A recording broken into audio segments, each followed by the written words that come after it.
Yung panibagong araw, panibagong ulam na naman, nalulutuin natin. So, titira tayo ng sinigang na buto-buto. Sinugasan ko muna yung buto-buto sa itong mga gulay. Ha? Masarap kainin yan pag bagong hugas. Pag di mo na hugasan, pwede mo na i-wipe. Tapos, lagay mo na agad sa pressure cooker. 25 minutes lang para sakto lang yung lambot.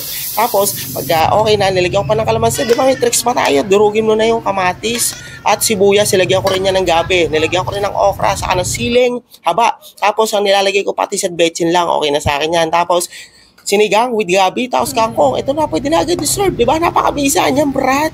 Kita mo yung may taba-taba yung buto. Yan ang mga panalo. Tapos may patis tayong sa usawan. So, mukbang na tayo. Let's go!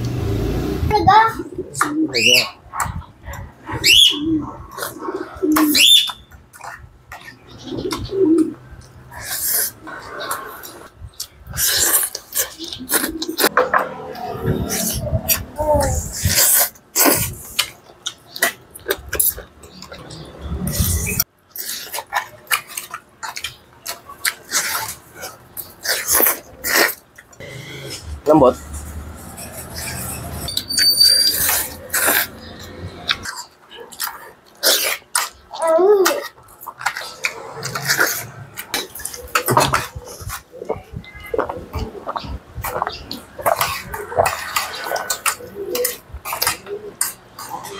Hindi na natin mabusog.